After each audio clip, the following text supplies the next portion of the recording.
Hello, and welcome back to Health with Sveta.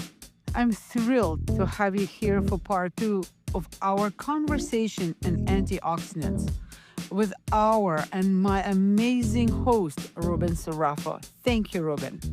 In our last episode, we introduced the importance of antioxidants, discussing both those we get from food and those our body produce.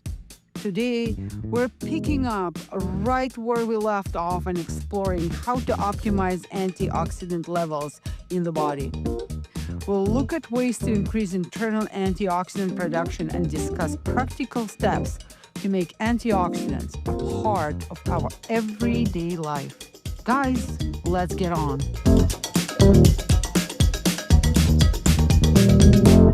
Hey, Sveta, how you doing? I'm doing awesome, Reuben. Thank you very much for having you back again. Guess what? What? Today is our first podcast in the middle of the day. You know what that means? What does that mean? Well, the thing is, this actually checks out or sort of looks into our mitochondria. Because don't you think a lot of people, what do? In the middle of the day, they have a downer and they need to reach out for their coffee, or some of them need to have a nap and stuff. And that tells you exactly how your mitochondria are functioning and whether we need our internal antioxidant boost. Mm-hmm. Very important. I can tell you right now, Sveta, that we do this podcast in the mornings normally, and that's when I'm most alert. I can tell you right now, I'm probably not 100%. We're going to talk about antioxidants and how do they affect our energy levels. So important. Thank you. That's awesome. Yeah. Let's go. So let's jump in and talk about optimizing antioxidant levels in the body. It's specifically boosting internal antioxidant production. So I guess my first question to you, Sveta, is what can we do to naturally increase the production of antioxidants in our bodies? It's interesting that you asked this question.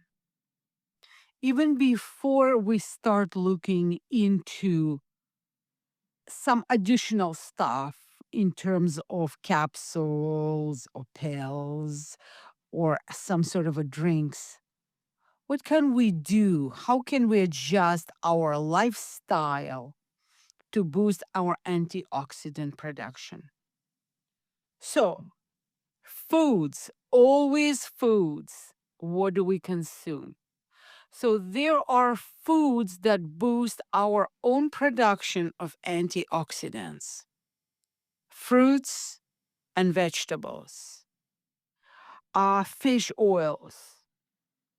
Very, very important. So, and then the amount of food that we consume and the amount of physical activity we make. That's how we naturally, without additional supplementation or cellular upregulation, can boost our antioxidation. And if we go deeper in this, what can we do? So, for example, let's start breaking down the most important internal antioxidants, shall we? Mm-hmm. So, the master antioxidant in the body is called glutathione. So, in order to make, and then the body needs to make glutathione. How does it make glutathione? What is glutathione? Glutathione is a composition of 3 amino acids: glutamate, which comes from glutamine, cysteine, and glycine. So, what are the amino acids? How do we get amino acids? So, that actually comes from protein consumption. And the protein consumption, surprisingly enough, not necessarily comes from animal world. It can come from an animal world like meat, like chicken, poultry, like pork. like different kind of fish, but actually may come from the plant base. Surprisingly enough, broccoli has protein and spinach has protein. And you get the idea, just the amount gram per gram. So, so glutathione is a master antioxidant. Again, I'm tying it up with foods. That's number one. Number two, exercise. When we exercise, and sometimes we would love to have some exercise that actually pumps your heart, that will boost the production of glutathione or internal antioxidation. That's one of the main ones. And I'm going to stop here because I don't want to basically complicate the listeners in the biochemistry or something like that. Right. Let's move on. Yeah. Let's take a quick break to talk about some tangible steps you can take right now towards true health and happiness. My life's purpose is to empower you to seize control of your life, especially when it comes to wellness. But every person's needs are unique, and there is no one-size-fits-all solution. That's why we're launching a brand new initiative. Now, you can book one-on-one call with me, Dr. Sveta Silverman. Please do. Together, we'll talk about your history, your health history, how you feel, how can you improve on your health, the goals. I'll use that information to help you to plan a custom approach full of recommendations that I learned not only from my medical career, but from my personal journey. Let's unlock the secrets of happier, healthier you. Visit healthwithsveta.com/contact to book your free 30 minutes conversation and call with me. Now back to the episode. I've been doing this thing recently for the last 2 weeks where 10,000 steps every single day and see how I feel for a whole month. And I can say as of right now, I've already lost 3 pounds, which has been astounding. And all I've been doing is walking, like I said, and intermittent fasting. So I don't eat breakfast. That's what I've been doing. That's radical sin. And I feel so good. And I've been pretty intentional about getting good sleep. So I feel like with that consistency, I've been feeling the best I felt in a long while. I think we're just going to cover the whole podcast, breaking down what you just said. It's amazing. It's so hard to keep quiet and listen. I'm learning to, I'm learning to listen. It's very hard for someone who speaks with a Russian accent and have a type A personality to listen, actually, not to interrupt. So thank you. It's amazing. How many great points have you hit? Amazing. So thank you for teaching me in regards to 7,000 or 10,000 steps. Awesome. To be honest with you, I never have a problem with 10,000 steps a day. And you know why you're laughing? Because I have a dog. Exactly. And because I have a dog, I feel it is absolute my obligation to walk him twice a day for at least 30 minutes. And when I do that, don't say always, but it's basically always, I hit over 10,000 steps. So as of now, today, I hit about 7,000. It was a very slow in terms of walking because my dog was working. He's a pet therapy dog, so less steps than a regular day. So that's amazing. Of course, it's going to improve cardiovascular health. That is absolutely awesome. So another thing that what I command you is, it's your commitment. Guys, that's the whole thing. The New Year's resolutions do not work. It's a life commitment. There is no ways around it. And another thing what Reuben said is absolutely amazing. I don't like when people start losing weight strikingly fast. It's not consistent and it's not sustainable and it's not healthy. But when you put a goal, set up a goal, and but you start exercising and eating right, whether you like it or not, your weight is going to go down slowly, gradually, sustainably, and consistently. And that's amazing. So, couple points. So we covered that. So your commitment to 30 days, and now you know that you're feeling better. You know that your weight is going down. I'm pretty sure you're not going to stop doing this. I'm pretty sure you're going to be consistent. So now we're going back into why exercise and antioxidants. There is a notion when you exercise and try to get your heart going, you should not be taking antioxidants at that time, because what is the essence? How do we activate the internal production of antioxidants?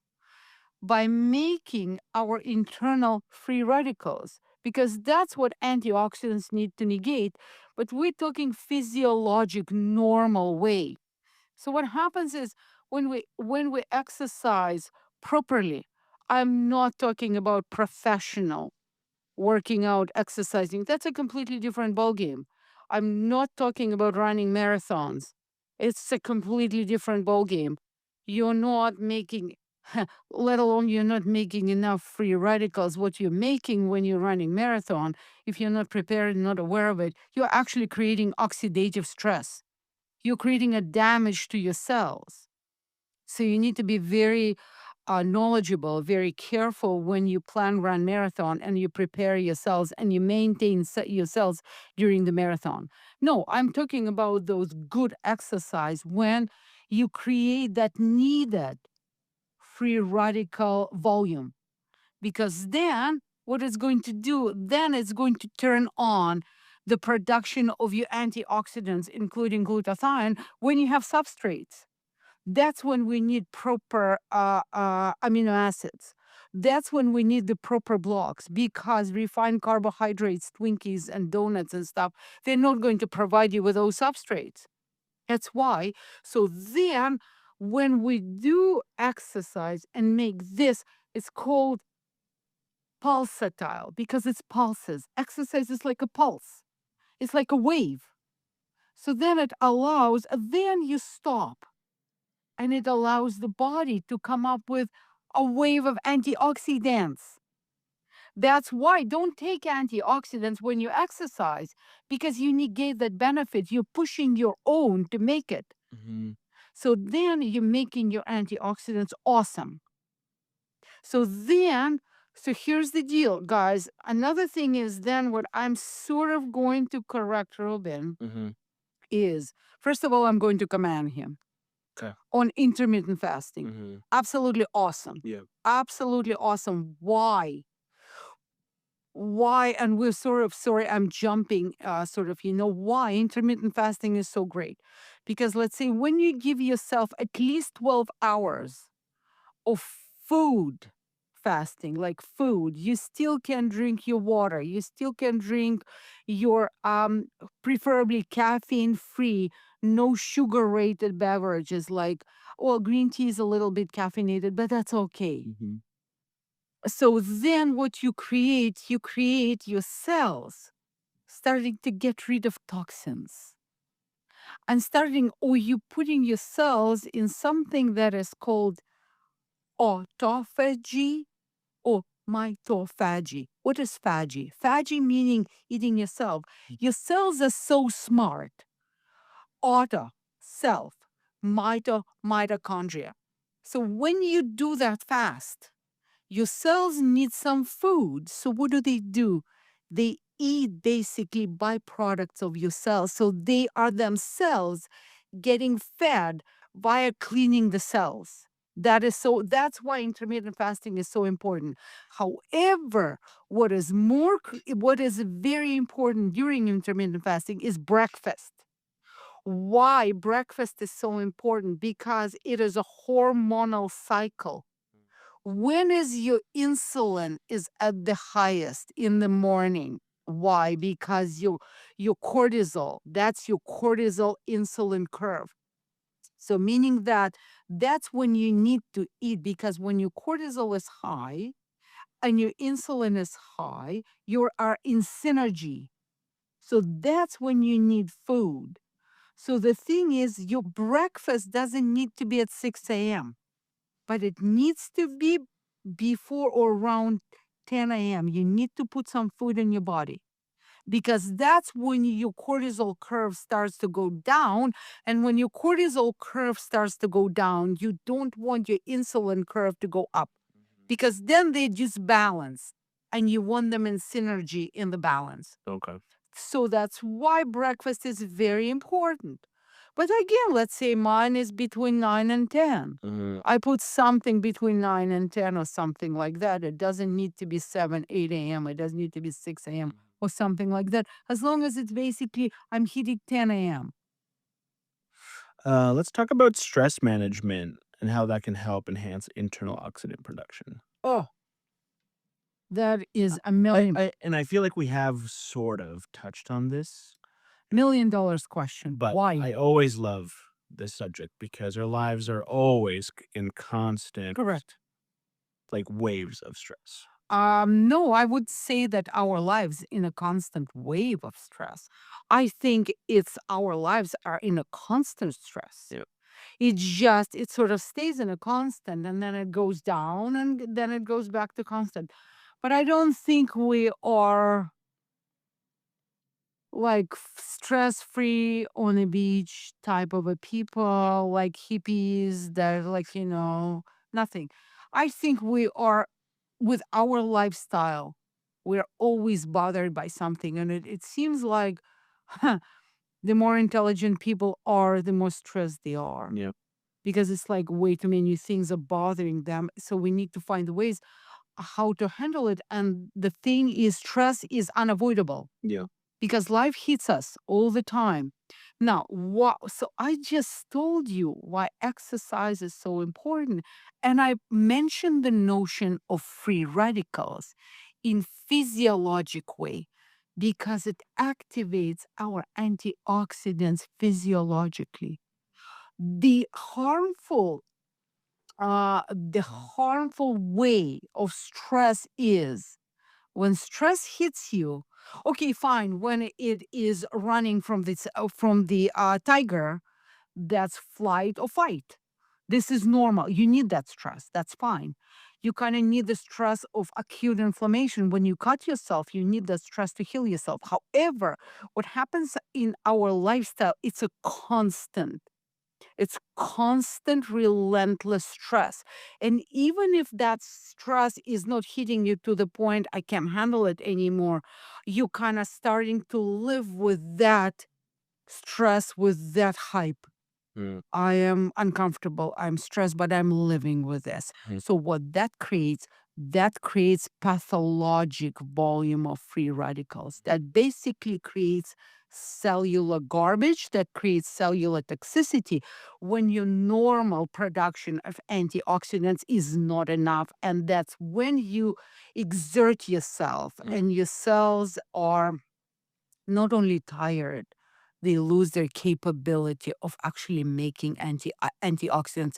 They are exhausted. Mhm. So that's why taking care of stress is extremely important. It may be one of the most important ways of managing our cellular, aka our health. And to handle the stress, now, you just mentioned how to handle the stress. You got to walk. Yeah. You gotta walk. It's unbelievable when I walk with a dog. It doesn't matter how stressed I am because I'm prone to get very, very excited. But when you are in the woods, when you are in the bush park, something happens. Yeah. That something happens, and the brain gets these endorphins, and it applies to that healthier management, cellular management. And then the antioxidants pick up. Let's talk about, like, why is it essential to balance the antioxidants, like, we consume with those we produce? This is such an important question because again and again and again, I bring the word of synergy Mhm. because we need to make our own antioxidants, but they will not rebound without help from the external world. Vitamin C. Vitamin C is our external antioxidant. It's an essential vitamin. It's an essential antioxidant because as human beings, as Homo sapiens, we do not make vitamin C. Other animals do. But your glutathione is not going to work without vitamin C. And your collagen is not going to work properly without vitamin C. So it's not just about, let's say, how do we prevent colds? It's that synergy. The interesting thing is, what are the external antioxidants? How do they work? So external antioxidants, they basically negate free radicals on a ratio of 1 to 1. So one molecule of vitamin C to one free radical.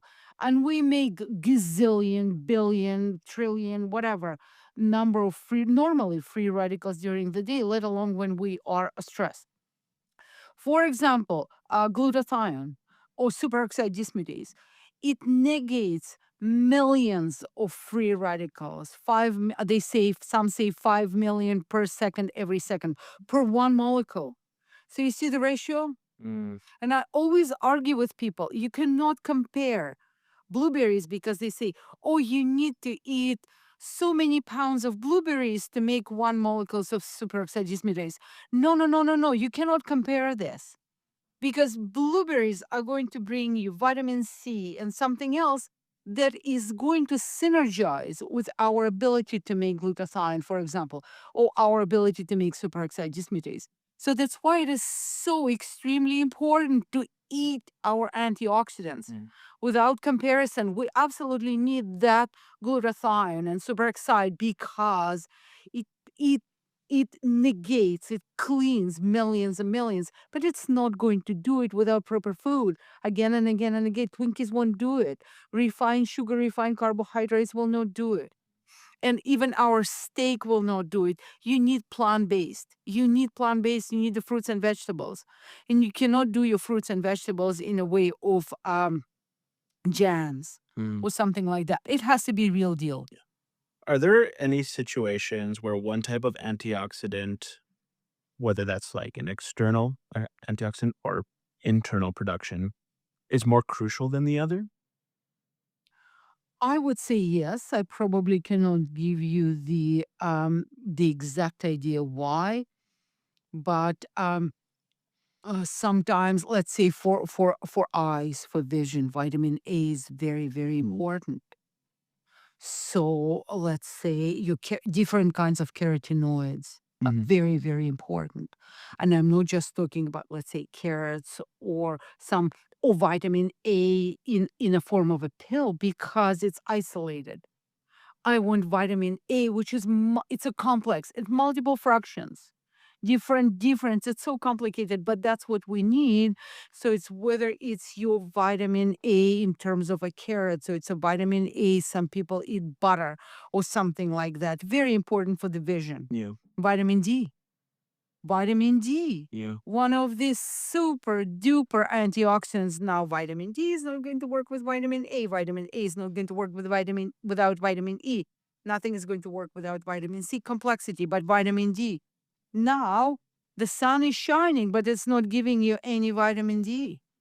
So it's absolutely, vitamin D is critically important for our livelihood, absolutely critically important for our health. So vitamin D in case of different conditions. Yeah. Please look it up, vitamin D and chronicity. Right. This kind of thing. Yeah. Yes. But again and again and again, it is also extremely important because I will not stop talking about NRF2, which is nuclear respiratory factor, something that we diminish making after 30 years of age, because that is going to stimulate the production of our internal antioxidants. We have to. We have to boost NRF2. We just absolutely have to. Do you want to talk about NRF2 for a little bit? I will never stop talking about NRF2. NRF2 is that master regulator of cellular health. Yeah. It's simply put, it's a master regulator of cellular health because it takes care of over 200 what is called survivor genes. It's basically a wrong designation of survivor genes. It's probably a better put of a over 200 of a cell over health balancing genes Mm-hmm. because those genes, they take care of our antioxidants. Those genes are taking care of helping to reduce chronic conditions. Those genes are helping our cells basically to communicate with something that takes care of different bad cells, like cells that go wacky, like mutated cells and stuff. Because every day we have mutated cells, it doesn't mean that we develop bad diseases because immune system, our own cells recognize them. Mhm. But that's when we need that NRF2 to turn on those balancing or quote unquote survivor genes. Extremely important. Why NRF2 is so extremely important? Because it communicates with our anti-aging genes. Yeah. Like, with anti-aging proteins, again, don't want to throw, but something that is called sirtuins. NRF2 and the sirtuins actually ended up winning a Nobel Prize to a few medical doctors slash scientists. Very, very, very important. It's all tied up into our longevity Yeah. in our health, into our proper aging. We are going to age, but we can age biologically young, Mm-hmm. okay? And we can be chronologically old and biologically young Yeah. because the cells of an 80-year-old can function like cells of a 60-year-old, and the cells of a 40-year-old can function like cells of a 70-year-old. So NRF2 is absolutely critically important to our life, to our health. So I really don't care whether you take my NRF2 activator or somebody else Yeah. NRF2 activator, or you must eat NRF2 activating food as long as I know that you are taking care of your NRF2. So what are the best foods? Polyphenols again. So let's say we can do berries, and obviously greens, a cruciferous family, broccoli, Brussels sprouts, kale, collard greens, Swiss chard, highest into something that is going to turn on NRF2. And then these are the foods. And then we go into exercise. Exercise is going to increase your NRF2 production. Intermittent fasting is going to help you with this. And then you're going to go into something that are called cellular upregulators, something that either solitary components or multiple components, something that may contain curcumin or Yeah. turmeric, something that may contain an amazing ashwagandha, which is an adaptogen, something that may contain a green tea, extra EGCG, and on and on and on. Yeah. But if I was listening to you right now and you had a way to connect me to NRF2 activator, Get on my website, www.healthwithsveta.com, and check out my NRF2 activator supplements. They're not really supplements, they're cellular upregulators, they're cellular boosters.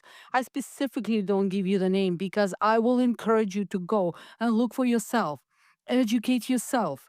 And absolutely, guys, please do. It's a must deal. I am on my upregulator since 2013, and I will never stop taking it. Why would I stop taking something that reduces my cellular stress by at least 40%? Why would I stop doing this? Because I'm here at 3+ o'clock in the Mountain Standard Time. I'm full alive. I'm full of energy. I don't have these crashes and stuff. I don't need my coffee. I don't need the boost. I think we are going to finish this episode again, honestly, and we haven't stopped.